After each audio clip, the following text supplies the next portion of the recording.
Hello friends, welcome to our Bindu classes. Today we are going to discuss the July current affairs 2022. It will be helpful for all the upcoming examinations. So please be with us, watch till the end.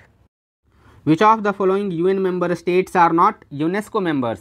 निम्नलिखित में से कौन सा संयुक्त राष्ट्र सदस्य देश UNESCO का सदस्य नहीं है? Israel, Liechtenstein, United States of America या फिर all of the above? And the right answer is D, all of the above. Israel, Liechtenstein, United States, ये तीन देश जो हैं यूनाइटेड नेशंस के तो मेंबर स्टेट हैं, लेकिन यह यूनेस्को के सदस्य नहीं हैं. यूनेस्को क्या है? यूनेस्को एक स्पेशलाइज्ड एजेंसी है यूनाइटेड नेशंस का, जहां की 193 सदस्य देश हैं, 11 एसोसिएट मेंबर हैं. यूनेस्को के 3 ऐसे भी मेंबर हैं जो कि यूएन मेंबर नहीं हैं, जैसे cook island, Nooyi and Palestine. और यूनेस्को का हेडक्वार्टर हमें पेरिस में देखने को मिलता है. आखिर हम यूनेस्को के बारे में चर्चा भी क्यों कर रहे हैं? क्योंकि हाल के दिन में ही अभी हम देखते हैं कि इंडिया सदस्य एक घोषित हुआ है उस कमेटी का जो कमेटी देखती है इंटेंजिबल कल्चरल हेरिटेज, और यह यूनेस्को के अंदर ही 2003 के कॉन्वेंशन से यह आई थी ताकि सेफगार्ड किया जा सके पूरे दुनिया में फैले हुए जितने भी इंटेंजिबल कल्चरल हेरिटेज है. आप मुझे नीचे कमेंट बॉक्स में बता सकते हैं कि भारत की तरफ से कौन कौन से इंटेंजिबल कल्चरल हेरिटेज हैं. एंड यह भारत जो मेंबर बना है वो सिर्फ 4 साल के लिए बना है, 2022 से 2026 के साइकिल के लिए. The next question is which state tops the ranking for implementation of the national food security act 2013? राष्ट्रीय खाद्य सुरक्षा अधिनियम के कार्यान्वयन के लिए रैंकिंग में कौन सा राज्य शीर्ष पर है? ऑप्शन ए उड़ीसा, या फिर यूपी, तेलंगाना या फिर Assam. And the right answer is option ए उड़ीसा. उड़ीसा शीर्ष पर है.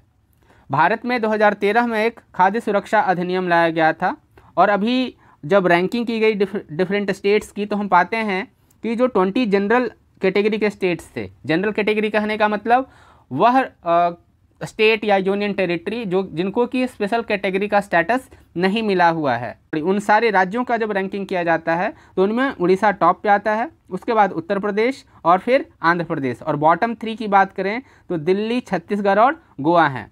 बिहार का इसमें स्थान 7वां रहा. आगे हम मैप में देख लेते हैं. यह एक मैप है जिसमें सारे स्टेट्स की रैंकिंग दिखाई गई है. नंबर 1 पर उड़ीसा है, नंबर 2 पर यह रहा यूपी, ये बिहार 7वां, और बिहार से अलग हुआ झारखंड 10वें स्थान पर है. आगे हम देखते हैं स्पेशल कैटेगरी स्टेट्स को. तो स्पेशल कैटेगरी स्टेट्स में हमें त्रिपुरा रैंक 1 पर मिलता है. आगे बढ़ते हैं. The next question is term MICA is in news recently. It is related to. MICA शब्द हाल में चर्चा में रहा है. यह शब्द किससे संबंधित है? Option A artificial intelligence, B cryptocurrency, C blockchain technology या फिर financial inclusion. And the right answer is option B, cryptocurrency से यह टर्म रिलेटेड है. यूरोपियन यूनियन के पार्लियामेंट में एक नया लॉ बनाया जा रहा है. यह लॉ है market in crypto asset, MiCA, और यह रेगुलेट करेगा क्रिप्टो करेंसीज को. कुछ मुद्दे हैं जिनको कि एड्रेस करने के लिए यह लॉ लाया गया है, जैसे कि money laundering, protection of consumer and investor, accountability of crypto firms and environmental footprint of crypto mining. हमें पता है कि क्रिप्टो माइनिंग में बहुत ज़्यादा बिजली खर्च होती है एंड इसका इन्वायरमेंटल इम्पैक्ट भी है. The second question is second United Nations ocean conference is held in which city? दूसरा यूएन महासागर सम्मेलन किस शहर में आयोजित किया गया? पेरिस, लिस्बन, मैड्रिड या न्यूयॉर्क में? And the right answer is B, Lisbon में आयोजित किया गया. अब हम जान लेते हैं यूनाइटेड नेशंस ओशियन कॉन्फ्रेंस के बारे में. Second United nation ocean conference Lisbon में होता है, और लिस्बन डिक्लेरेशन भी यहाँ निकल के एक आता है. एंड इसका टाइटल था our ocean our future call for action. And इस कॉन्फ्रेंस को को होस्ट किए थे केनिया एंड पुर्तगाल. पहला जो कॉन्फ्रेंस था वो यूनाइटेड नेशंस के हेडक्वार्टर न्यूयॉर्क में होता है 2017 में. The second question is where is the only university in the world which offers courses in folk arts and culture? विश्व का एकमात्र विश्वविद्यालय कहाँ है जो लोक कला और संस्कृति में पाठ्यक्रम प्रदान करता है? बिहार, असम, तेलंगाना या Karnataka? And the right answer is D, Karnataka. यह रहा विश्वविद्यालय, और यहाँ सर्टिफिकेट कोर्सेज ऑफर किए जाते हैं. दोदट्टा एक जो फोक ड्रामा है, डोलू कुनित्था, कंसाले, तोगालू बोम्बेट्टा, यह कर्नाटका का एक पपेट्री शो है, और traditional embroidery, folk tourism, folk song, folk dance, bamboo art, folk martial art, folk sport and percussion instruments और योगा के ऊपर भी यहाँ सर्टिफिकेट कोर्सेज चलाए जाते हैं। परकशन इंस्ट्रूमेंट होते हैं, ढोल वगैरह जो होते हैं उनको परकशन इंस्ट्रूमेंट कहते हैं। And the next question is who has won fields medal for 2022, 2022 के लिए फील्ड मेडल किसने जीता है? मेरीना वियाजोव्स्का, अक्षय वेंकटेश, मंजुल भार्गव या none of the above? And the right answer is option A Maryna Viazovska. यह कहाँ से हैं? तो यह यूक्रेन से हैं। इंटरनेशनल मैथमेटिकल यूनियन ने यूक्रेनियन मैथमेटिशियन को उनके स्फीयर पैकिंग प्रॉब्लम पे काम के लिए रिकॉग्नाइज़ किया है और यह हर 4 साल में अवार्ड दिया जाता है और यह 40 वर्ष से कम उम्र के मैथमेटिशियंस को अवार्ड दिया जाता है। मंजुल भार्गव जो हैं इनको 2014 में इनके काम के लिए दिया गया था एंड अक्षय वेंकटेश को 2018 में फील्ड्स मेडल से सम्मानित किया गया था। यह दोनों इंडियन ऑरिजिन के लोग हैं लेकिन इंडियन सिटीजन नहीं हैं। Which countries recently hit by a storm system called a derecho? हाल ही में कौन सा देश डेरेचो नामक तूफान प्रणाली से प्रभावित हुआ है? भारत, स्पेन, यूएसए या Brazil? And the right answer is option C USA. Derecho एक ऐसा तूफान प्रणाली है जो टोर्नाडो से अलग होता है। टोर्नाडो में हमें राउंड राउंड घूमते हुए विंड्स मिलते हैं लेकिन यहाँ स्ट्रेट लाइन स्टॉर्म होता है, विंड राउंड राउंड घूम नहीं रहा होता है यहाँ। एंड ये लॉन्ग लिव्ड होते हैं, स्ट्रेट लाइन विंड स्टॉर्म्स हैं। एंड इसके कारण जो है मेनली आकाश का रंग जो है ग्रीन हो गया था अभी यूएसए में, और आकाश का रंग ग्रीन होने का कारण था कि लाइट जो है इंटरेक्ट करते हैं ह्यूज अमाउंट ऑफ वाटर जो कि स्टॉर्म्स अपने साथ कैरी करते हैं। The next question is which city is the best liveable in India according to global liveability index 2022? Global liveability index 2022 के अनुसार भारत में सबसे अच्छा रहने योग्य शहर कौन सा है? दिल्ली, जयपुर, बेंगलोर या फिर Kolkata? And the right answer is Delhi सबसे ज़्यादा रहने योग्य शहर है भारत में। ग्लोबल लिवेबिलिटी इंडेक्स 2022 के अनुसार best liveable city in the world जो है वह है वियना और लीस्ट लिवेबल सिटी भारत में बेंगलुरु है और इस रिपोर्ट को रिलीज़ करता है economic intelligence unit. And the next question is what is I2 in I2U2? I2U2 क्या है? एक ग्रुपिंग है और इस ग्रुपिंग में 4 सदस्य देश हैं जिनमें 2 का नाम I से शुरू होता है और बाकी 2 का नाम U से शुरू होता है, इसलिए इसे I2U2 बोलते हैं। अब हमें बताना है कि इन 4 देशों में जो I2 हैं, जो I से शुरू होने वाले 2 देश हैं वो कौन कौन है? India Iran, India Israel, India Iran Israel या फिर ईरान और Iraq? And the right answer is option B India और इज़राइल। अब हम देख लेते हैं I2U2 के बारे में। 4 सदस्य देश कौन कौन हैं? इंडिया, इज़राइल, UAE और USA, United States of America. इसको कॉन्सेप्चुअलाइज किया गया था 2021 में और अभी प्रधानमंत्री मोदी ने पहले जो इसको सबमिट हुआ है, वर्चुअल सबमिट हुआ था, उसमें इन्होंने पार्टिसिपेट किया था और इसका एम इकोनॉमिक पार्टनरशिप है, ट्रेड एंड इन्वेस्टमेंट को बढ़ावा देना। Next question is who release the global gender gap index for 2022? 2022 के लिए ग्लोबल जेंडर गैप इंडेक्स किसने जारी किया? World Bank, World economic Forum, United Nations Women या फिर यूनेस्को ने? And the right answer is option B World economic Forum ने जारी किया है। और इस इंडेक्स के अनुसार इंडिया का जो रैंक है वह 135 है आउट ऑफ 146 कंट्री। भारत के जो कुछ पड़ोसी देश हैं उनकी रैंकिंग हम देख लें। बांग्लादेश 71, नेपाल 96, श्रीलंका 110, मालदीव 117, भूटान 126 और जो टॉप रैंकिंग देश है वह है आइसलैंड। वेस्टर्न इंस्टीट्यूशंस के द्वारा जो रिपोर्ट रिलीज़ किए जाते हैं उनके ऑथेंटिसिटी पे भी कई बार सवाल उठाए गए क्योंकि इनके जो पैरामीटर्स थे उसके अनुसार श्रीलंका जो है भारत से ऊपर था रैंकिंग में। हैप्पीनेस इंडेक्स में श्रीलंका हमसे ऊपर था, यानी कि श्रीलंका भारत से ज़्यादा खुशहाल देश। लेकिन आज हम देख रहे हैं कि श्रीलंका कंगाल हो चुका है, यहाँ के राष्ट्रपति जो है देश छोड़कर भागने पे विवश हो चुके हैं। So next question is which state becomes the first state to implement new education policy 2020 at pre primary level? कौन सा राज्य प्री प्राइमरी स्तर पर NEP 2020 लागू करने वाला पहला राज्य बन गया है? उत्तराखंड, बिहार, असम या Kerala? And the right answer is option ए उत्तराखंड। उत्तराखंड में हम देखते हैं कि प्री प्राइमरी लेवल पे एजुकेशन के लिए बाल वाटिका को लॉन्च किया गया है एट द आंगनबाड़ी केंद्र। पहले के एजुकेशन पॉलिसी के तहत प्री प्राइमरी एजुकेशन को इंक्लूड नहीं किया जाता था। पुराने एजुकेशन पॉलिसी के तहत एजुकेशन की शुरुआत प्राइमरी लेवल से मानी गई थी, बट अब प्री प्राइमरी भी इसमें इंक्लूड कर दिया गया है। Bhagwani Devi from India wins gold medal in 100 metre sprint in which country. Bharat की भगवानी देवी ने किस देश में 100 मीटर स्प्रिंट में स्वर्ण पदक जीता? कतर, स्वीडन, फिनलैंड या Turkey? And the right answer is C, Finland. Bhagwani Devi की उम्र 94 ईयर्स है एंड इन्होंने टैम्पियर फिनलैंड में आयोजित वर्ल्ड मास्टर्स एथलेटिक्स चैंपियनशिप में एक गोल्ड मेडल जीता है। यह हरियाणा के खिरका गांव से बिलोंग करती हैं and world masters athletic championship की यदि हम बात करें तो यहाँ जो भी एथलेटिक खिलाड़ी भाग लेते हैं उन सब की उम्र 35 या उससे ज़्यादा ही होती है।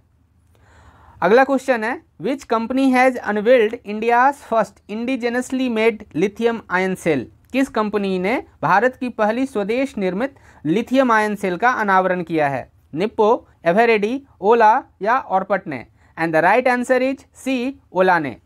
ओला इलेक्ट्रिक इसके पहले भी न्यूज़ में रहा था। क्यों रहा था? क्योंकि ओला इलेक्ट्रिक ने फर्स्ट इलेक्ट्रिक व्हीकल अपना लॉन्च किया था अगस्त 2021 में और इन्होंने भारत में दुनिया की सबसे बड़ी largest 2 wheeler manufacturing facility setup की थी।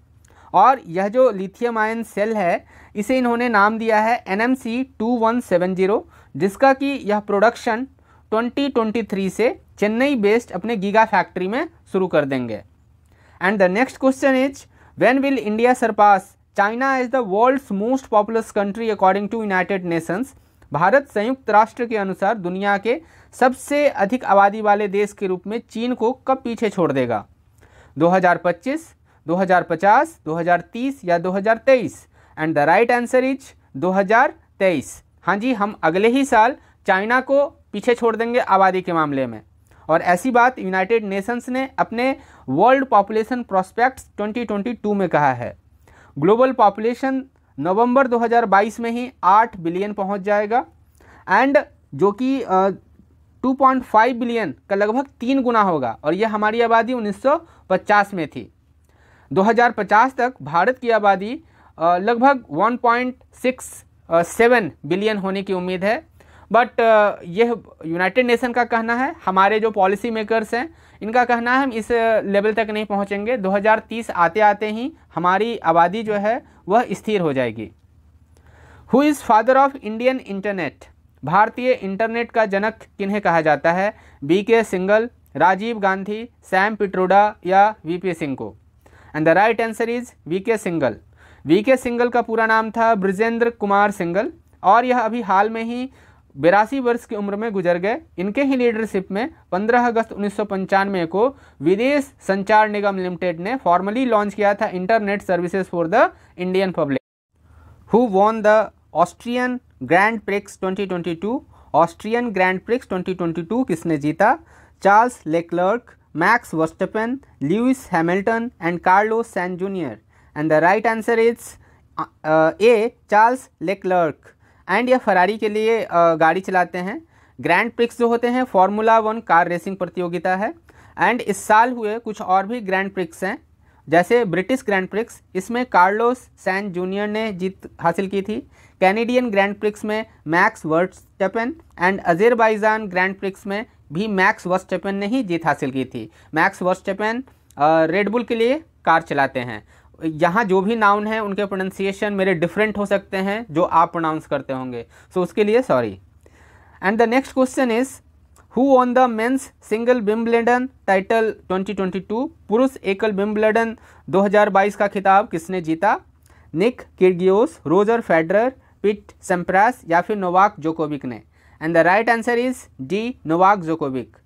एंड विंबलडन 2022 जो था, यहाँ सर्बियन खिलाड़ी नोवाक जोकोविक ऑस्ट्रिया के खिलाड़ी निक किर्गियोस को हराते हैं और विंबलडन 2022 का खिताब जीत लेते हैं। कजाकिस्तान की जो टेनिस प्लेयर हैं एलेना राइबाकिना, ये महिलाओं के जो सिंगल टाइटल है उसमें जीत हासिल करते हैं। मोस्ट सिंगल टाइटल खिताब जीतने का रिकॉर्ड मेंस में रोजर फेडरर को है एंड वीमेन कैटेगरी में मार्टिना नवरातिलोवा को है। And the next question is who has launch the book स्वाधीनता संग्राम ना 75 सूरवीरों इन गुजराती। गुजराती में स्वाधीनता संग्राम ना 75 सूरवीरों नामक पुस्तक का विमोचन किसने किया है? पीयूष गोयल, धर्मेंद्र प्रधान, मीनाक्षी लेखी या राजनाथ सिंह जी ने? And the right answer is option C, Meenakshi Lekhi ने। स्वाधीनता संग्राम का अमृत महोत्सव का यह पार्ट है जिसमें 75 सूरवीर जो हैं स्वाधीनता संग्राम के, उनकी कहानी का एक संकलन है, उसे मीनाक्षी लेखी जी ने लॉन्च किया है। The next question is which state will host 36th national games from September 27, 2022। 27 सितंबर 2022 से कौन सा राज्य 36वें राष्ट्रीय खेलों की मेजबानी करेगा? मध्य प्रदेश, गुजरात, महाराष्ट्र या फिर Haryana? And the right answer is option B, Gujarat इसकी मेजबानी करेगा। नेशनल गेम्स यह कुल लगभग 7 साल के अंतराल के बाद हो रहा है। इसके पहले यह 2015 में केरला में आयोजित किया गया था। इस बार के नेशनल गेम्स में कुल 34 खेल जो हैं 34 स्पोर्टिंग इवेंट्स होंगे। When was PM Svanidhi scheme launched? PM Svanidhi योजना की शुरुआत कब की गई थी? जून 1, 2020, मई 1, 2020, जून 1, 2021 या मई 1, 2021? And the right answer is option A, June 1, 2020। अब पीएम स्वनिधि योजना के बारे में हम देख लें। यह स्ट्रीट वेंडर्स के लिए लाया गया एक स्पेशल स्कीम था जिसमें उनको लोन दिया जाता था। जिन भी स्ट्रीट वेंडर्स का बिजनेस जो है कोरोना महामारी में बर्बाद हो गया था, उनको रीगेन करने के लिए, ताकि वो दोबारा अपना बिजनेस शुरू कर सकें, उसके लिए उनको यह लोन दिया जाता है, माइक्रो क्रेडिट दिया जाता है। Housing and urban affairs minister Hardeep Singh Puri ji जो हैं रिसेंटली स्वनिधि महोत्सव लॉन्च करते हैं, क्योंकि गवर्नमेंट का मानना है कि हमारा जो पीएम स्वनिधि स्कीम है यह बहुत हद तक सक्सेसफुल रहा। एंड इसके तहत जो लोन है वह वर्किंग कैपिटल के लिए दिया जाता है। साथ ही आपको बता दें, डिजिटल इंडिया को, कैशलेस इंडिया को प्रमोट करने के लिए जिनको भी लोन दिया जा रहा है उनसे यह उम्मीद की जाती है कि वो स्ट्रीट वेंडर्स डिजिटल पेमेंट को प्रमोट भी करेंगे। When was the construction of aircraft carrier INS Vikrant began? विमान वाहक पोत आईएनएस विक्रांत का निर्माण कब शुरू हुआ था? 2011, 2009, 2013 या 2015? And the right answer is option B, 2009 में इस एयरक्राफ्ट कैरियर का निर्माण शुरू हुआ था। आईएनएस विक्रांत भारत का दूसरा एयरक्राफ्ट कैरियर होगा एंड इसमें इंडिजिनस कंटेंट 76% है। एंड इसने हाल में ही अपना 4th phase of C trial पूरा किया है और ऐसी उम्मीद है जुलाई 2022 के अंत तक इसे डिलीवर कर दिया जाएगा एंड इसकी कमीशनिंग इंडियन नेवी में अगस्त में कर दी जाएगी टू कॉमेमोरेट द आज़ादी का अमृत महोत्सव। हम लोग 75वां साल अपनी आज़ादी का 2022 में सेलिब्रेट कर रहे हैं। The next question is who is appointed as president of IFAD? IFAD के अध्यक्ष के रूप में किसे नियुक्त किया गया है? Alvaro लैरियो, Paritosh Tripathi, Paul Krugman या फिर जोसेफ ई स्टिग्लिट्ज़? अब देख लेते हैं इसका सही आंसर क्या होगा। The right answer is option A, Alvaro लारियो। IFAD का फुल फॉर्म होता है international fund for agricultural development and यह ओनली मल्टीलेटरल डेवलपमेंट ऑर्गेनाइजेशन है जो फोकस करता है रूरल इकोनॉमी पे, फूड सिक्योरिटी पे और क्लाइमेट चेंज पे। इसका हेडक्वार्टर हमें रोम, इटली में देखने को मिलता है और इसकी स्थापना 1977 में हुई थी। यूनाइटेड नेशंस का यह एक स्पेशलाइज्ड एजेंसी है और फाइनेंशियल इंस्टीट्यूशन है जो कि रूरल इकोनॉमी पे फोकस करता है। The next question is which state has the highest number of government recognised startups? किस राज्य में सरकार द्वारा मान्यता प्राप्त स्टार्टअप की संख्या सबसे अधिक है? महाराष्ट्र, दिल्ली, कर्नाटक या फिर Tamil Nadu? And the right answer is option ए, महाराष्ट्र में इनकी संख्या सबसे अधिक है। महाराष्ट्र के बाद यह कर्नाटका और फिर दिल्ली में सबसे ज़्यादा हैं। और यह डाटा रिलीज़ किसने किया है? तो यह department for promotion of industry and internal trade, जो ministry of commerce and industry के तहत आता है, उसने रिलीज़ किया है। The next question is who has become first women and second Indian to be featured on the wall of former chief economist of international monetary fund? IMF के पूर्व अर्थशास्त्रियों की दीवार पर चित्रित होने वाली पहली महिला और दूसरी भारतीय कौन बन गई है? पिनेलोपी गोल्डबर्ग, गीता गोपीनाथ, अंशुला कांत या फिर Beata Javorcik? And the right answer is option B Gita Gopinath. Gita Gopinath Indian origin की एक इकोनॉमिस्ट हैं, इंडियन सिटीजन नहीं है, इंडियन ओरिजिन की हैं, it must be kept in mind. Gopinath was served as IMF chief economist for 3 years since October 2018 और इनके पहले रघुराम राजन जो हैं वह IMF के चीफ इकोनॉमिस्ट के तौर पे काम कर चुके हैं और यह सबसे पहले भारतीय थे जो कि फीचर्ड होते हैं on the IMF wall of former chief economist. जो वर्तमान में IMF की चीफ इकोनॉमिस्ट हैं वह हैं Pierre Olivier Gourinchas. The next question is which government has launched mission Kushalkarmi to upskill construction workers. किस राज्य या यूटी की सरकार ने निर्माण श्रमिकों को बढ़ावा देने के लिए, उनको आगे बढ़ाने के लिए मिशन कुशलकर्मी शुरुआत किया है? यूपी, MP, दिल्ली या पंजाब की सरकार ने? And the right answer is option C, Delhi की सरकार ने मिशन कुशलकर्मी की शुरुआत की है। यह एक स्किल डेवलपमेंट ट्रेनिंग कोर्स होगा लेबरर्स के लिए और इस कोर्स के तहत आने वाले जो भी लेबर होंगे उनको कॉम्पेंसेट किया जाएगा उनके लॉस ऑफ वर्क के लिए, क्योंकि इस कोर्स में 15 दिन का वक्त लगने वाला है और वो श्रमिक जो भी लॉस होगा उनका उसकी भरपाई की जाएगी और यह राशि 4200 तय किया गया है।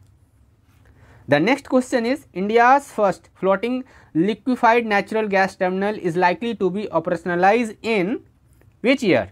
भारत का पहला फ्लोटिंग LNG टर्मिनल किस वर्ष चालू होने की संभावना है? 2025, 24, 22 या फिर 26?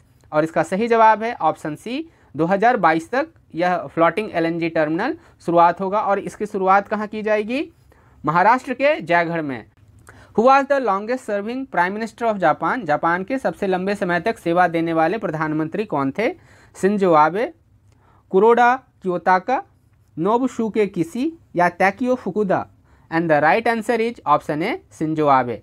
शिंजो आबे की हाल में ही अभी हत्या कर दी गई थी गोली से मारकर, जब यह एक पॉलिटिकल मीटिंग कर रहे थे। असल में यह पार्लियामेंट्री इलेक्शन के लिए कैंपेनिंग कर रहे थे जापान के नारा शहर में। And he was the first Japanese PM to be chief guest at India Republic Day parade in 2014। Japan के PM जो हैं वर्तमान में वह हैं फूमियो किशिदा, जो कि शिंजो आबे के बहुत खास माने जाते हैं। Which state government will introduce India's first right to health bill. कौन सी राज्य सरकार भारत का पहला स्वास्थ्य का अधिकार विधेयक पेश करेगी? स्वास्थ्य का अधिकार होता क्या है, पहले इसे हम समझ लेते हैं। The right to health means people are the centre of their care. जब किसी हेल्थ सिस्टम को डिज़ाइन किया जाता है तो वहाँ पीपल आर द पर्सपेक्टिव जिनको ध्यान में रख के सिस्टम डिज़ाइन होता है, not the disease, so that we can ensure their rights and needs. And जो पहला राज्य है वह है राजस्थान, जिसने right to health bill introduce करने की सोची है। And the next question is Indian navy commissions first ALH squadron, what is its name. भारतीय नेवी ने अभी एक एडवांस लाइट हेलीकॉप्टर स्क्वाड्रन को कमीशन किया है, इसका नाम क्या है? And the right answer is option A, INAS 324। And advance light helicopter squadron के बारे में और हम कुछ जान लेते हैं। इसका नाम इन्होंने कैस्ट्रल रखा है, जो एक पक्षी के नाम पे है, और यह जो स्क्वाड्रन है indigenously designed and built advance light helicopter MK3 को ऑपरेट करेगा। The next question is which state becomes best performer in states startup ranking 2021? MP, Maharashtra, Gujarat या फिर Rajasthan? And the right answer is C, Gujarat. States startup ranking 2021 में कई सारे category government ने decide किए हैं, जैसे best performer, top performer, leaders, aspiring leaders and emerging startup ecosystem. Best performer Gujarat और कर्नाटका हैं एंड इमर्जिंग स्टार्टअप इकोसिस्टम की यदि हम बात करें तो यहाँ हमें आंध्र प्रदेश और बिहार देखने को मिलते हैं। The next question is who wins the men's singles title at the 2022 Malaysian open. 2022 Malaysia open में पुरुष एकल का खिताब किसने जीता? Kento Momota, Yugo Kobayashi, Viktor Axelsen या फिर ताकुरो होकी?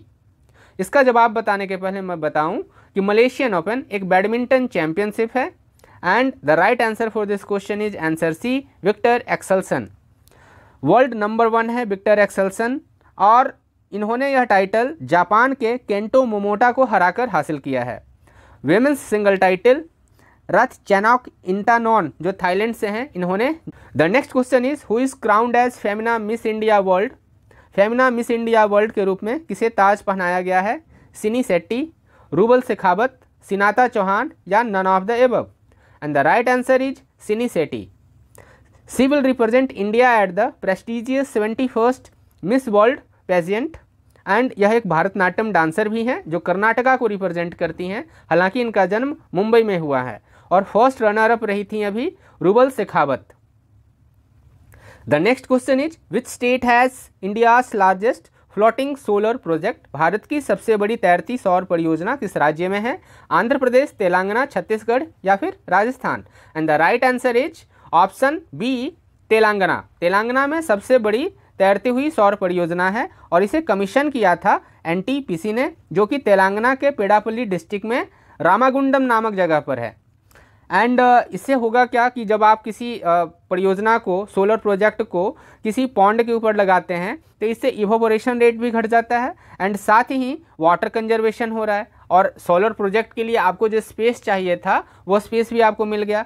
सो it has multiple benefits. The next question is T Raja Kumar becomes new president of which organisation. T Raja Kumar किस संस्था के नए अध्यक्ष बनाए गए हैं? International monetary fund, world economic forum, world bank या फिर फाइनेंशियल एक्शन टास्क फोर्स। नाम इनका इंडियन लग रहा है T Raja Kumar, but he is of Indian origin, not an Indian.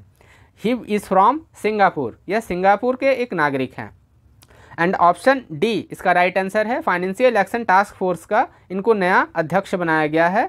इन्होंने डॉक्टर मार्कस प्लेयर को सक्सीड किया है।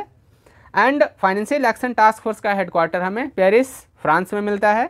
एंड इसके पहले टी राजा कुमार जो है होम मिनिस्ट्री ऑफ सिंगापुर में और पुलिस फोर्स में भी काम कर चुके हैं।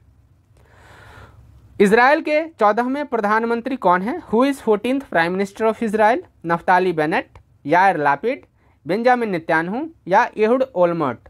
And the right answer is option B Yair Lapid. Yair Lapid is a former journalist जो कि जुलाई 1, 2022 से प्रधानमंत्री के पद पर हैं। हालांकि इनका कार्यकाल काफ़ी छोटा होने वाला है क्योंकि नवंबर 1 को ही इजराइल में नेशनल इलेक्शन होने वाले हैं। इजराइल का कैपिटल जेरूसलम है और यहाँ की करेंसी न्यू शेकेल है। Ban on single use plastic comes into force in the country from. किस तारीख से भारत में सिंगल यूज प्लास्टिक पर बैन लगा दिया गया है? जुलाई 1, 2022, जुलाई 10, 2022, मई 1, 2022 या फिर मई 10, 2022। And the right answer is option A July 1, 2022 से सिंगल यूज प्लास्टिक पे भारत में बैन लगा दिया गया है। करेंटली यदि हम देखें तो जो पानी की बोतलें होती हैं, जो पीईटी बोतल होती हैं, इनको अभी सिंगल यूज प्लास्टिक की कैटेगरी में नहीं डाला गया है और इस बैन को इम्प्लीमेंट करने का काम मिनिस्ट्री ऑफ इन्वायरमेंट कर रही है और भूपेंद्र यादव हमारे करंट इन्वायरमेंट मिनिस्टर हैं। और इधर एक लिस्ट दी गई है पूरी जो सिंगल यूज प्लास्टिक की कैटेगरी में नोटिफाई किए गए हैं। So that's it for today. Thank you. और ज़्यादा से ज़्यादा हो सके आप इस वीडियो को शेयर करें एंड इस वीडियो का सेकंड पार्ट मैं जल्द ही लाने वाला हूँ इस महीने के अंत में। ये